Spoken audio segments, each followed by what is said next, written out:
Okay, guys, welcome back to another lesson. We're going to finally talk about shapes in geometry. How about that? We're going to start with two-dimensional figures, work with three-dimensional figures, and kind of go from there. Okay, so let's go ahead and talk about two-dimensional figures. The PowerPoint slides are uploaded. I highly recommend printing those out if you can and then writing notes on them. There's quite a bit of vocab in this section. So looking at this picture, I thought, there's some cool polygon action going on here. You can see a bunch of hexagons making that roof of that. Looks like an outdoor eatery. Okay, looking at some other pictures here, I thought that was a cool looking building. Had some irregular polygons meshing together. Okay, just like this. They're not anywhere symmetrical or anywhere congruent, but still, I thought the design of it was pretty cool. And then an inside of a mall, you can see like different cutouts. This one's a little more trapezoidal in nature. Different types of polygons cut out here. Now, of course, structural-wise, you want to make sure it's accurate. You don't want to just start cutting cool shapes out of a building without it being structurally sound. So, what is a polygon? Because I already talked about it a couple times. A polygon is a closed figure that's formed by a finite number of coplanar segments that we call sides. Okay, so just any shape that's 2D is a polygon. Okay, the reason why it's coplanar segments is because they got to be in the same area, right? I can't make a shape when you get sides that are in different parts in space. Okay, it has to form some figure. So the sides that have a common endpoint are non-collinear, just a fact. And each side that intersects exactly two other sides, but only at their endpoints. Easiest way to describe that is look at a triangle. Okay? So at a triangle, look at these two sides right here. They both have a common endpoint, right? These two sides. Okay? Would this be non-collinear? Yes, they're not in the same line. Don't have to worry about that. Each side intersects exactly two other sides, but only at their endpoints. So these two sides intersect at this endpoint. These two sides intersect at this endpoint, and so forth. So as you can see, pretty much those sentences are just describing what we're looking at in any 2D shape. Okay? So parts of a polygon. The sides are line segments, so we could say side BA. We can use the symbol, right? Line segment BA. And where these two sides meet is our vertex, right? So there's vertex A, B, C, D, E, and F all the way around. Okay. The vertex of each angle is the vertex of the polygon. So we talked about angles in the past, and if I were just to look at these two side lengths meeting at a common endpoint, that is an angle, right? So we have a bunch of angles inside of here as well. And when we're naming it, we name the polygon by consecutive vertices. Okay? Meaning, if I name this guy, I'm going to name it A, B, C, D, E, F. Okay? Or I can name it A, F, E, D, C, B. Or I can start down here and name it D, E, F, A, B, C. Consecutive means one after each other. When I name this, I don't want to name this A, C, F, E, D, B. No. The reason why we name it consecutively is because we use that naming system to draw it out accurately.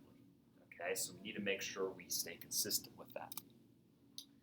So what are some polygons? Well, we know some of the basics already, right? These are all coplanar segments. They're all enclosed. Okay? They're intersecting only at their common endpoints. So these are polygons. Now look at the bottom grouping. They're not polygons. Okay? Circles. They're not polygons, right? Because, well, pretty simply, they have no sides, right? It's all curved structures. Take a look at this guy here. This isn't a polygon because, once again, it's not a closed structure. Okay, this one is, but there's no sides. There's line segments. These ones have line segments, but they don't close it. So we need a line segment cutting through here. This has one line segment, but the rest is just an arc. So that doesn't work. That's an incomplete shape. Okay. This isn't a polygon because it has this extra appendage sticking out here. And this, once again, it does have one segment, but the rest of it is arced and curved. Okay?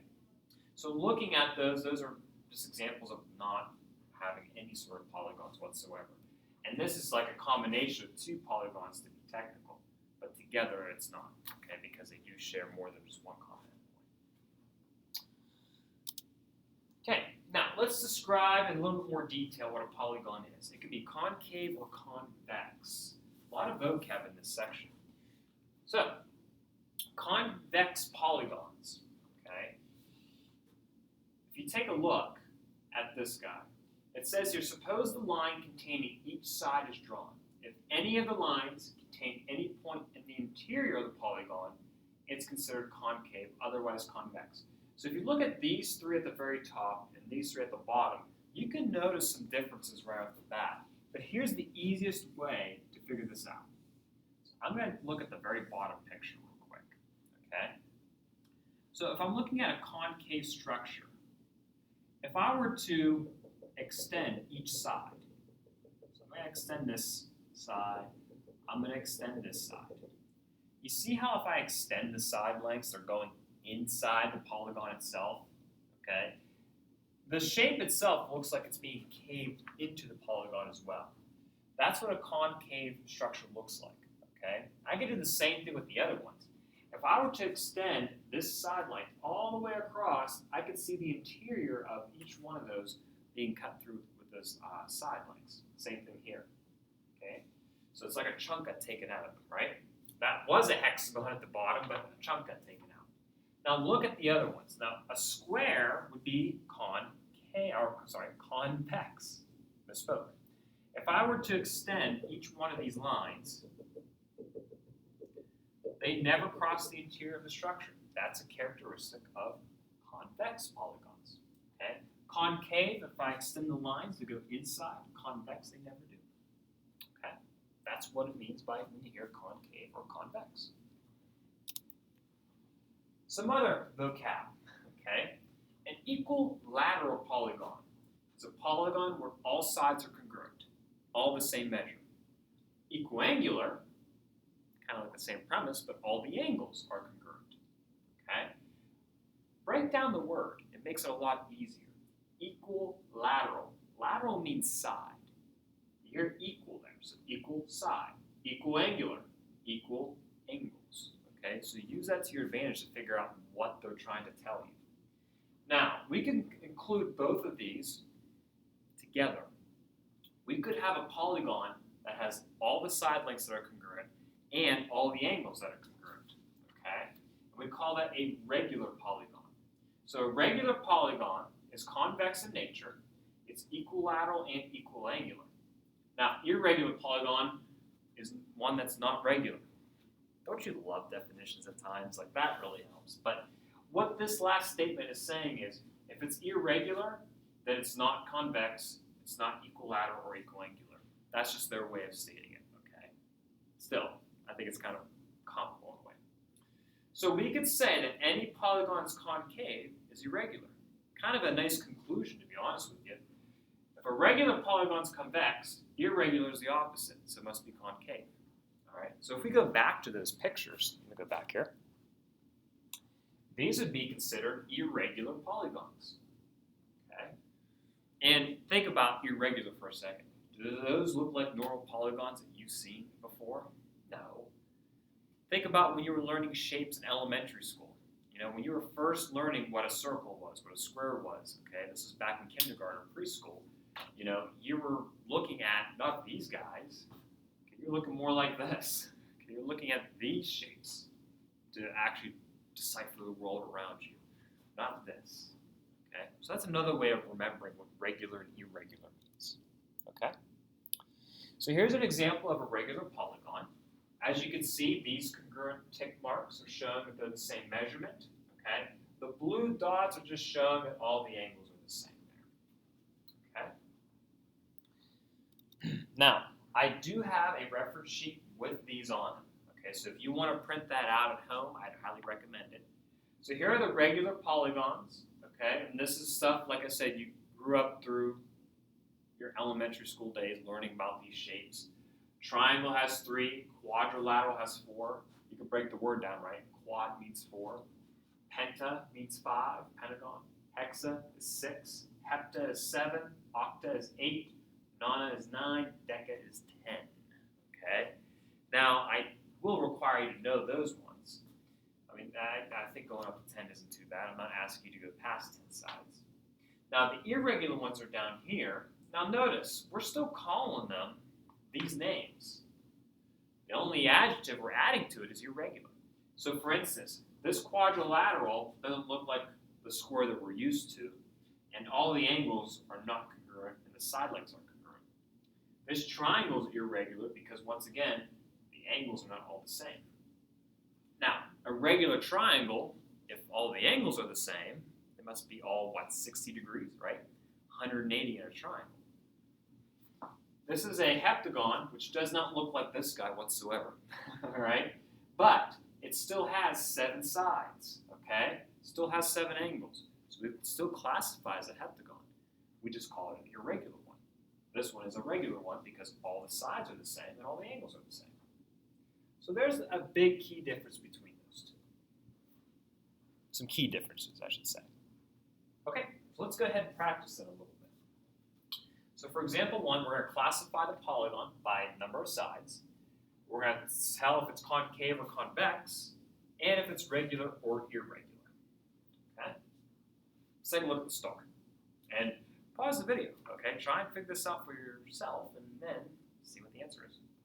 So what I would do first is I would count the number of sides. So I'm going to start here. 1, 2, 3, 4, 5, 6, 7, 8, 9, 10. I counted 10 sides, so that is a decagon. Okay, so this is a decagon. Next, concave or convex? Well, let's extend the sides to see it. So if I extend this side right here, you see how it's going to go right through the shape? If it does that, we call that concave. Okay, so this is a concave structure. Last, irregular or regular? This one's going to be irregular. Okay, and the reason for that is not all the angles are the same, nor are all the side lengths the same here. Okay, the picture doesn't really tell us if they are to begin with, but if we take a look, let me just go back a little bit. All right, that's what a regular decagon looks like. All the angles are congruent in the sides. So if you go back to this picture with the decagon, does that look like a normal decagon? No. Okay, so that's going to be irregular. Okay, so let's go ahead and look at the next one. So let's count up the number of sides. So it's 1, 2, 3, 4. So it's 4 sides. So that's a quadrilateral. Concave or convex? Well, if I were to extend the sides, that doesn't go through the shape. This one doesn't go through the shape. I can do the other two, but it's the same principle. So that's a concave. I'm sorry, a convex. That's convex. That's convex. All right? And is it regular or irregular? I think it's irregular. It's kind of a trick question because that looks like a normal quadrilateral, right? But it's like someone just stepped on it and it went off to the side and it went away. You see how these two are congruent? And only these two are congruent. So all the side lengths the same measure. No. How about the angles? These are the same, but they're not all the same, right? They don't all say angle A or all say angle B to show that it's the same measure. So that would be irregular. Okay? So there we go. So that's just classifying some polygons there. Keep it going. All right. Theorem. The sum of the measures of an angle. Let me repeat that because I stopped at the wrong time. The sum of the measures of the angles of a polygon, of a convex polygon with n sides, is n minus 2 times 180. Okay? So an easy way to think of this. How many degrees do we start with in a triangle? 180 degrees, right? Now, let's up the end. We're going to up one more side. This is 3 sides. This is 4 sides. Okay? So how many degrees does this guy have? Well, we can break it up into triangles. Watch. There's 2 triangles here. 180, 180. So that's going to be a total of 360 degrees. Okay? Now, let's do 5 sides.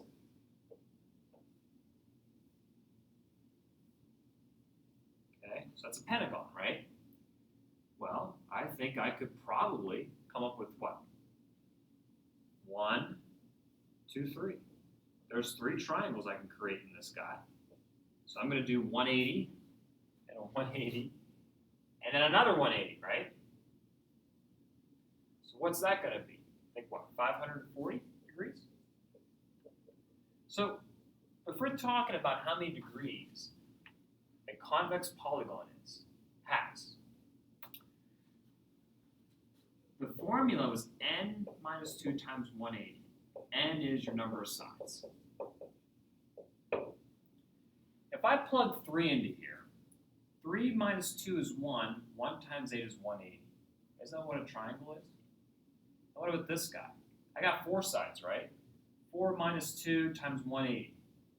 This n minus 2 is telling me, literally, how many triangles fit into the polygon. And since I know each triangle is 180 degrees, I'm going to take the number of triangles and multiply it by 180. So that's where the formula is coming from. It's actually pretty intuitive. Okay. Now the last one says the sum of the exterior angles of any convex polygon, one angle at each vertex, is 360. So for instance, the outside angles here, I'm just drawing a little outwards. These angles that I'm outlining here, they all add up to 360. Okay. Tell you what, maybe I'll do a separate video on that real quick. I don't know if I'll have time. I don't know if I'll have time. But we'll talk about that a little bit further on. So if I add up all these exterior angles, they add up to 360, no matter what the shape is. Even if it's this guy, I extend all these ones, and all these outside angles are going to add to 360. Okay? So 2 theorems that are going to be helpful in solving some problems here. Okay? So example 2. Let's say we have a 32-sided polygon. Wouldn't that be fun to draw? I still get students every year drawing this. Find the sum of the interior angles and the sum of the measures of the exterior angles, one at each vertex. Okay. So the formula to figure this out is n minus 2 times 180. Okay? N is the number of sides. So we have 32 sides. We're going to subtract 2 from it and multiply it by 180. Okay? And we get a total of 1,800 degrees. Now, this is what all those angles inside that 32-sided polygon add up to. Now, what if I want to figure out how many degrees each angle is? Well, how many angles are in there? There's 32 angles. So if I just divide this number by the number of sides, I can get the individual angle measurement at each one. And when you do that, okay, you get, oh no, I didn't do that. Huh, I didn't do that on my answer key. We'll do it right now. 1,800, but actually no, I looked at the wrong problem. I'm sorry guys, that's 5,400 degrees. I apologize. I'm looking at example 3 there, this example 2. Okay, so now we're going to take that number, divide it by the 32 sides that we have. So 168.75 degrees. So that's what each angle is going to be. Okay? Now, how about the exterior? So this was the interior we just discovered. Okay, now what about the exterior? Okay, what are we going to do about that? All right, well, we can figure this out. I know they all add up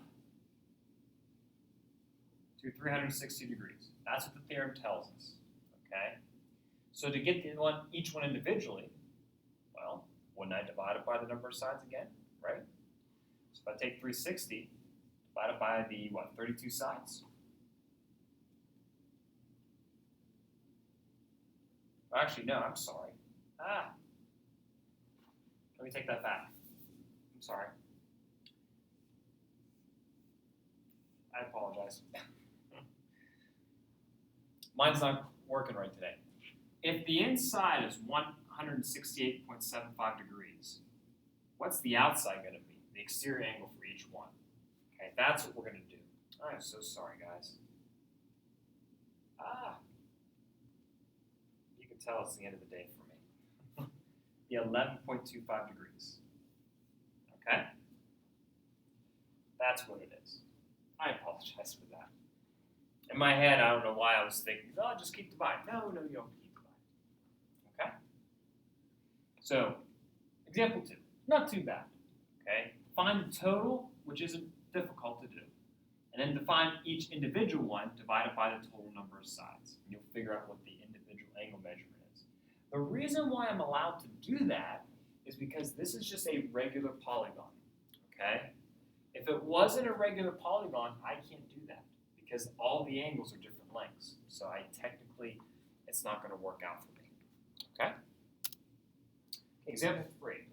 A regular polygon has 12 sides. Find the measure of each interior angle. Okay, so I'm going to erase this. So we have 12 sides. So I'm going to take 2 away. And that'll tell me how many triangles I can fit into this guy. So this will be 10 times 180 is 1,800. We've seen that before because I accidentally wrote it in the previous example. Now, to figure out each interior one, divide it by the total number of sides. And we get 150 degrees. Okay, so far so good. Now, the problem doesn't ask us this next part, but why not include it? If each interior angle is 150, the exterior angle would have to be what? 30, right? Remember, these are linear. They add up to 180 degrees, okay? So it'd be 30 degrees there. And you can always check, right? There's going to be 12 of these guys. If I do 12 times 30, don't I get 360? I do. If I do 12 times 150, I get the total, 1,800. So you can still kind of check your work afterwards. Okay? All right. That down. Trying to make the video short. I apologize. So perimeter, circumference, and area.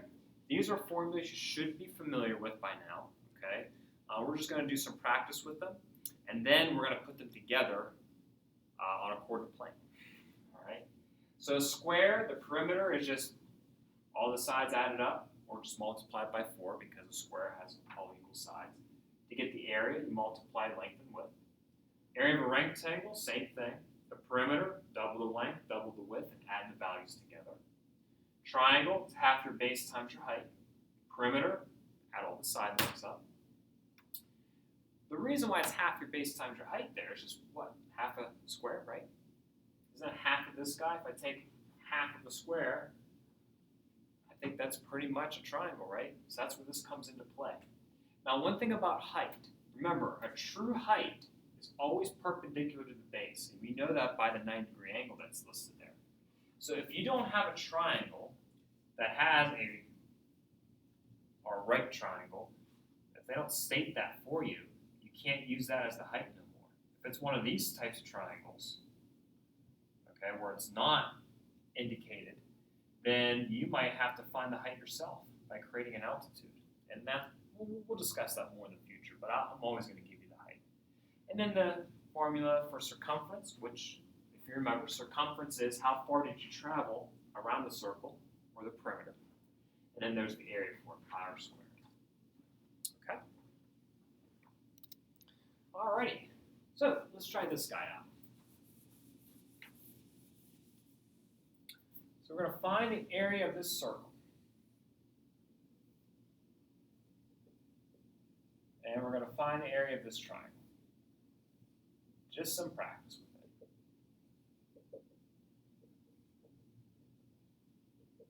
it.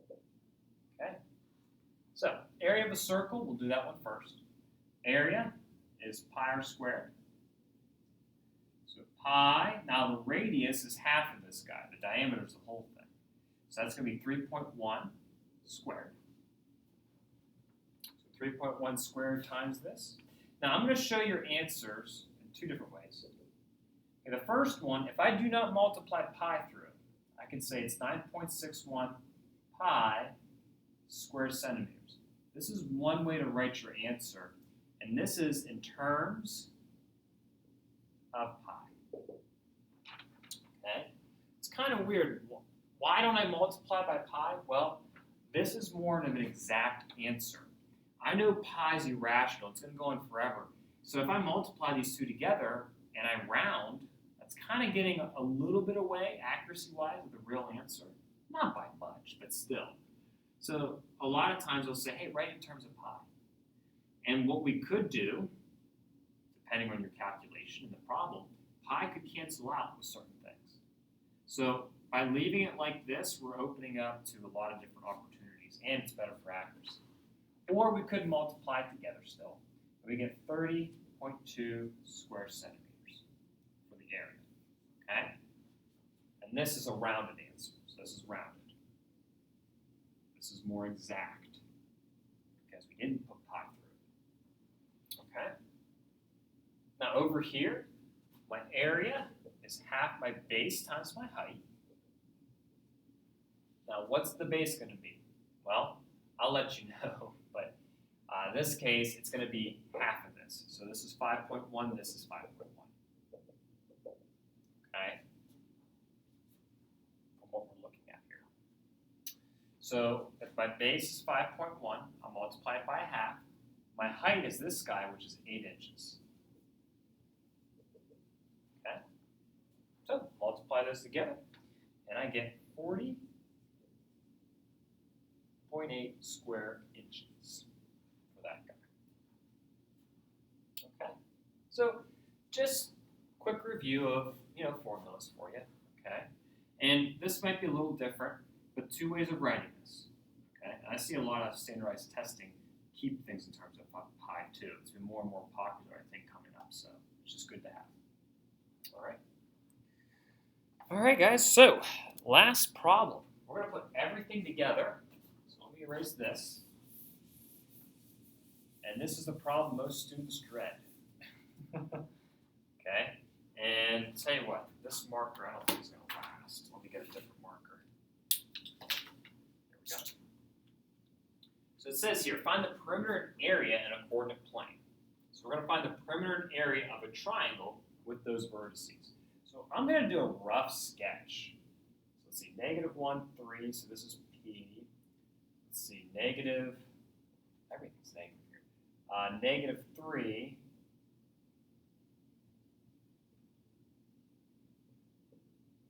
And what, -1. So this would be Q. 1, 2, 3, 4. -1. There's R. There we go. Something like that. Just a rough sketch, but honestly, with approaching this problem, I would sketch it out. Okay, perimeter, we have to add up all sides. Area is half my base times my height. Okay? Now, notice something. I can't really tell what the height is. I can't use any of the sides because it's not perpendicular to the base. So see how the problem tells me that the height is 4 units? So they give me that information ahead of time, which I do appreciate. So we'll put height is 4 units. Okay?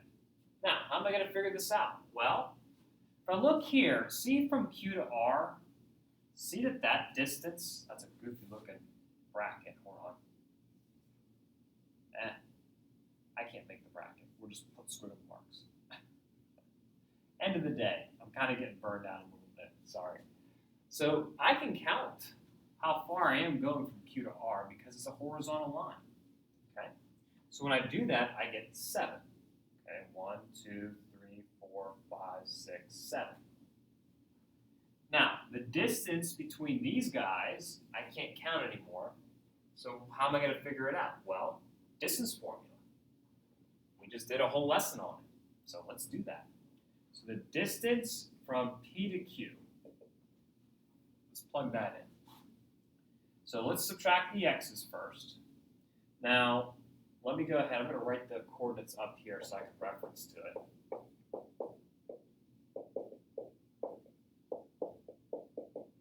There we go.